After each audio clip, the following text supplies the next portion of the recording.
और अब बात यूपी में बाढ़ और बारिश से बिगड़े हालातों की। बारिश ने यूपी में हाल बेहाल कर दिया है। शहर शहर जलभराव की स्थिति है। और अगर आज के मौसम की बात करें तो आज भी मौसम विभाग की ओर से भारी बारिश का अलर्ट जारी किया गया है। और इसी को देखते हुए प्रदेश के कई ऐसे जिले हैं जहां पर आज स्कूल बंद रहेंगे, जिसमें कि कासगंज है, अलीगढ़ है, इटावा है, गाजियाबाद है, जहां पर स्कूल बंद रहने वाले हैं। बारिश की वजह से जल जमाव की स्थिति रहती है। ऐसे में स्कूल जाने वाले बच्चों की सुरक्षा को ध्यान में रखते हुए ये फैसला लिया गया है। तो ये बड़ी जानकारी आपको दे दें, जहां जल भराव की स्थिति कई शहरों में रह सकती है। मौसम विभाग का आज के लिए भी अलर्ट है। लगातार तेज बारिश पिछले 2 दिनों से अलग अलग हिस्सों में हो रही है, लेकिन यही मौसम का मिजाज 25 सितंबर तक रहने वाला है। आज की अगर बात करें तो आज भी भारी बारिश हो सकती है। शहर शहर पहले से ही जल भराव की स्थिति है। मौसम विभाग की ओर से भारी बारिश का अलर्ट जारी किया गया है। और ऐसे कई सारे स्कूल हैं प्रदेश के, ऐसे कई सारे जिले हैं जहां पर स्कूल बंद रहेंगे, जिसमें कासगंज है, अलीगढ़ है, इटावा, गाजियाबाद, जहां पर स्कूल बंद रहने वाले हैं।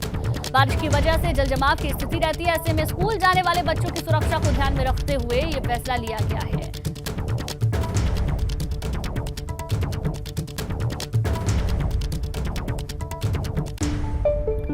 और चलिए इसी पर जानकारी देने के लिए मेरे साथ मेरे 2 सहयोगी जुड़ गए हैं। सनुज शर्मा मेरठ से लाइव जुड़ चुके हैं, नितिन उपाध्याय आगरा से जुड़ गए हैं। सबसे पहले सनुज, आप ही के पास आते हैं, क्योंकि आपके पीछे अच्छी खासी सड़क तालाब में तब्दील होती हुई नजर आ रही है। कहां पे इस वक्त आप मौजूद हैं, पूरी जानकारी दें, क्या कहना है मौसम विभाग का? हाँ, देखिए, बारिश की वजह से मेरठ के कई ऐसे इलाके हैं कि जो बेहद परेशानी से जूझ रहे हैं। और उनमें से एक इलाका है इंडस्ट्रियल एरिया मोहकमपुर। यहाँ पर तमाम फैक्ट्रियां हैं, लेकिन आप देखिए कि किस तरीके से यहाँ पर जो जलभराव है, जलभराव की स्थिति पैदा हो गई है। और इसकी वजह से यहाँ सबसे ज़्यादा दिक्कतें आ रही हैं। चूँकि बड़े वाहनों का यहाँ पर आवाजाही रहती है, तमाम यहाँ पर फैक्ट्रियाँ हैं, लेकिन जलभराव की वजह से ये बड़े वाहन भी यहाँ से नहीं आ जा रहे हैं। इक्का दुक्का वाहन ज़रूर यहाँ पर आ रहा है। और सबसे बड़ी बात यह है कि मोहकमपुर के इस इलाके में फैक्ट्रियों में भी पानी घुस गया है। और पिछले 4 दिनों से यही स्थिति है। जिधर भी कैमरे की नजर जाएगी, आप उधर देखिए कि आपको जो जल भराव है वो जल भराव नजर आएगा। लोगों को तमाम मुश्किल हालातों का सामना करना पड़ रहा है। और सबसे बड़ी बात यह है कि देखिए, नगर निगम के अधिकारी यहाँ पर आते हैं। चूंकि सबसे ज्यादा यदि बात करूं राजस्व देने की, तो सबसे ज्यादा राजस्व इंडस्ट्रियल एरिया यहाँ पर देने का काम करता है। लेकिन बावजूद इसके यहाँ की स्थिति ऐसी है कि जो सड़कें हैं, सड़क काफ़ी इसमें नीची है। और जब नाले नालियां हैं, उनमें पूरी तरीके से सफाई नहीं की गई है। लगातार यहाँ के व्यापारी उद्योग बंधु की जब भी बैठक होती है तो हमेशा मोहकमपुर का मामला उठता है कि जैसे ही बारिश होती है तो मानो कि पूरे मेरठ से मोहकमपुर का इलाका पूरी तरीके से कट जाता है। लेकिन तमाम चीज़ें कहने और तमाम चीज़ें करने के बावजूद अधिकारियों ने एक नहीं सुनी। और नगर निगम अधिकारियों की जो नाकामी है वो मोहकमपुर इलाके पर सबसे ज़्यादा जो भारी है वो यहाँ पर पड़ती हुई नजर आ रही है। तमाम लोग देखिए पानी के बीच से होकर गुजरते हैं, यहाँ से आते जाते हैं, लोगों से हम बातचीत कर लेते हैं। आप ये बताइए कितनी दिक्कत है, क्या ऐसे ही पानी के बीच? हमने तो बहुत दिक्कत है सर, इधर को आए हैं सर, हमारा काम भी बंद है। गिर जाते हैं सर, गिर भी जाते हैं सर, कल हम रपट भी गए यहाँ सर। हाँ, यहाँ बहुत दिक्कत है सर, पानी की बहुत दिक्कत है। गिर जाते हैं कई जने, गाड़ी वाले और पैदल वाले भी गिर जाए गड्ढी गड्ढा। सर कंपनियों में सर पानी भरा पड़ा है सर, काम भी बंद है। हम क्या 3-4 दिन से सर, हमें कोई रोजगार थोड़ी दे देंगे सर। आते हैं तो मिलता है, ना तो अपना वापसी चले जाते हैं। तो देखिए वापस चले जाते हैं। भैया कितनी दिक्कत है देख रहे पानी की? बहुत दिक्कत है यहाँ पे, बहुत बुरा हाल हो रहा है इस समय। हाँ, ये तो काफी दिन हो गए ऐसे ही। बताओ, तो फैक्ट्रियों में पानी घुस गया? फैक्ट्री में, हमारी फैक्ट्री में कल बहुत पानी था। कल पूरे दिन फैक्ट्री बंद रही है।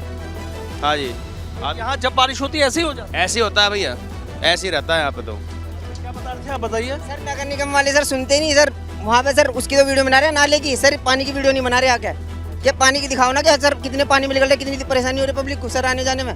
बताओ, हम तो घर काम के लिए आए हैं, और जब काम नहीं होगा बताओ क्या करेंगे, फिर वापसी जाएंगे सर। कितने टाइम से काम? सर हमें तो हो गया 13-14 साल। यहाँ बारिश होती है? हाँ सर, ऐसी होती है। आप बता दीजिए। बारिश ही नहीं, यहाँ बिना बारिश के भी ऐसी हो जाता है। सुबह ठीक हो जाता है, लेकिन शाम होते होते पानी घुटना घुटना हो जाता है यहाँ पे। ऐसे ही रोज का काम यही हो रहा है। कम से कम मुझे भी यहाँ 5-6 महीने हो गए ऐसे ही देखता आ रहा हूँ। ना ही रोड ठीक है, ना ही कुछ ठीक है यहाँ। आपकी फैक्ट्री में भी चारों तरफ इधर पानी चार तरफ यहाँ फैक्ट्री में नहीं, यहाँ चारों तरफ भी पानी है।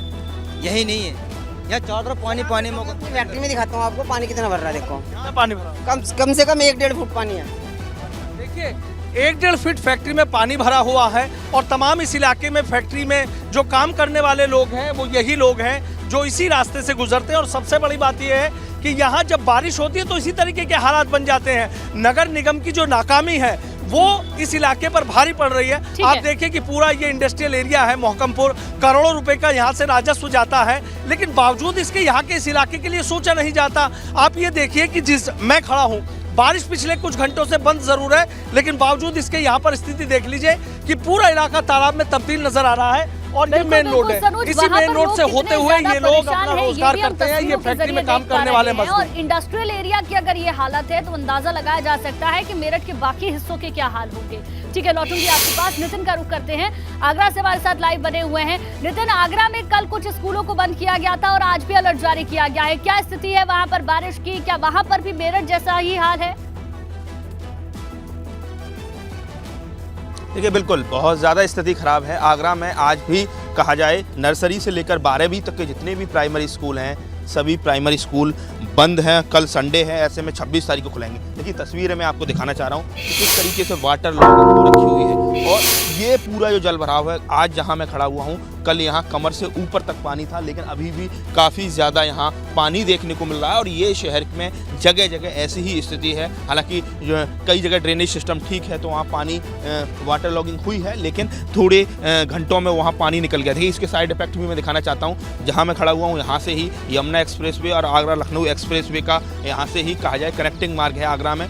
तो साइड रेलिंग है वो पूरी तरह से यहाँ ध्वस्त हो चुकी है। मिट्टी का जो कटाव है वो पूरी तरह से हो चुका है। तो ऐसे में इस बारिश के कहर से कहीं ना कहीं जो नुकसान है वो भी देखने को मिल रहा है। और इसके साथ ही जगह जगह धसाव देखने को मिल रहा है सड़कों में। और ये वो रास्ता है, ये बहुत ही महत्वपूर्ण रास्ता है, आगरा का नया प्रवेश द्वार कह सकते हैं, क्योंकि यहाँ से ही आपको अगर यमुना एक्सप्रेस पे जाना हो तो यहीं से होकर जाना है। अगर आपको अगर आगरा लखनऊ के लिए लखनऊ एक्सप्रेस वे जाना हो तो आपको यहीं से जाना होगा। देखिए इसके साथ ही जो टीन शेड है वो भी पूरी तरह से ध्वस्त हो गया है। एक जो 5 स्टार होटल के मैं बिल्कुल नीचे खड़ा हुआ हूँ, आप देख सकते हैं किस तरह से यहाँ ये टीन शेड बनाया गया था वो भी बारिश के कहर से और पूरी तरह से वो गिर गया है। ज़बरदस्त वाटर लॉगिंग हुई है। हालांकि तापमान, उमस और गर्मी से राहत ज़रूर मिली है, लेकिन आफत की ये बारिश है, राहत की बारिश नहीं है। जगह जगह जल जमाव देखने को मिला है।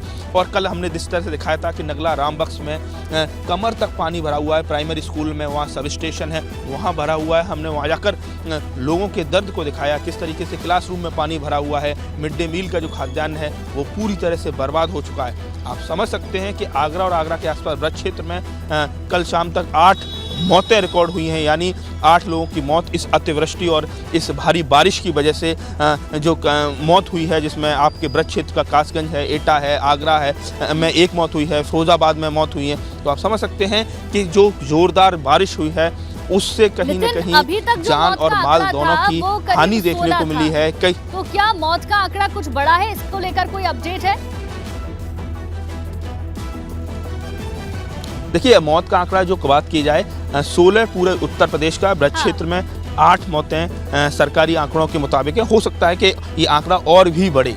और कल आगरा में इस समय अग्निवीर भर्ती योजना चल रही है। बारिश की वजह से कल एक युवक उसका बचाव करते हुए एक जगह खड़ा हुआ था, लेकिन वहाँ उसको करंट लगने से उसकी मौत हो गई है। तो आप समझ सकते हैं कि जोरदार जो बारिश हो रही है उससे कहीं ना कहीं जो साइड इफेक्ट्स नजर आ रहे हैं सड़कों पर जगह जगह गड्ढे हो चुकी है। वहाँ रहने वाले लोगों को खास तौर पर पश्चिमी और पूर्वी उत्तर प्रदेश की बात करें तो वहाँ पर हालात बहुत ज्यादा खराब है। बहुत बहुत शुक्रिया सनोज आपका भी जानकारी देने के लिए। नितिन आपका भी बहुत बहुत शुक्रिया। आगे बढ़ते हैं, श्रावस्ती में लगातार हो रही बारिश ने लोगों को बेहाल कर दिया है। यहाँ देर रात से मूसलाधार बारिश हो रही है, जिसके कारण अस्पताल से लेकर सड़क और थाने सब कुछ पानी में डूब चुके हैं। अब आपको दिखाते हैं श्रावस्ती से आई कई तस्वीरें। 6 घंटों से तेज हवाओं के साथ यहाँ पर लगातार बारिश हो रही है। सड़कों पर जलभराव से पैदल चलने वालों की मुश्किलें बढ़ गई हैं। अब ये तस्वीरें आप देखिए, अस्पताल से लेकर थाने तक हर जगह पानी ही पानी है। सड़कों पर जलभराव की वजह से पैदल आना जाना तक मुश्किल हो चुका है। वाहनों की आवाजाही पूरी तरीके से बंद हो चुकी है। कितनी परेशानी वहां लोगों को उठानी पड़ रही है, इसे तस्वीरों के जरिए ही समझा जा सकता है। हर तरफ पानी ही पानी नजर आ रहा है। तो जाता हुआ मानसून किस तरीके से लोगों के लिए परेशानी का सबब बना हुआ है, इन तस्वीरों के जरिए देखा जा सकता है, समझा जा सकता है। और आज भी भारी बारिश का अलर्ट कई सारे जिलों में जारी किया गया है। चलिए अब बात हाथरस की। हाथरस में सिंचाई विभाग की लापरवाही एक बार फिर किसानों के लिए मुसीबत बन गई। यहाँ बम्बा कटने से सैकड़ों बीघा फसल जलमग्न हो गई। अब इसके बाद किसानों में नाराजगी है। अब पानी का प्रवाह खेतों की ओर से रोकने के लिए दिन भर किसानों को कई घंटे मशक्कत करनी पड़ रही है। देखिए तस्वीरें हम आपको दिखा रहे हैं। ये जो तस्वीरों में आप देख रहे हैं ये किसानों का दरअसल खेत है। सिंचाई विभाग की लापरवाही और इस लापरवाही के बाद फसल पूरी तरीके से बर्बाद। बम्बा कटने से सैकड़ों बीघा फसल जलमग्न हो गई है। इन तस्वीरों के जरिए आप देख सकते हैं। अब पानी का प्रवाह खेतों की ओर से रोकने के लिए किसानों को कई घंटे की मशक्कत करनी पड़ रही है, तब जाकर ये पानी रुकेगा। बहुत मुमकिन है कि फसलें कुछ खराब हो गई हो। बहरहाल सिंचाई विभाग की बड़ी लापरवाही। बम्बा फूट गया, घोटन डाला, पेड़ भी सपड़ी के गिर सकते हैं। हवा अगर आ गई तो, हवा आ गई तो आगे भिंडी भी है और रसभरी भी है, गोभी है, रसभरी और भिंडी सब डूब गया साहब। तो देखिए तस्वीरें हम दिखा रहे हैं। एक किसान को भी आपने सुना, उनका कहना था कि किस तरीके से उनकी फसलें बर्बाद हो रही है सिंचाई विभाग की लापरवाही की वजह से।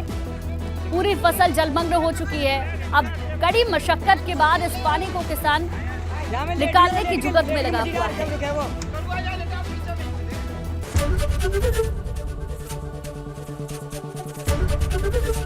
एबीपी गंगा, खबर आपकी, जुबान आपकी।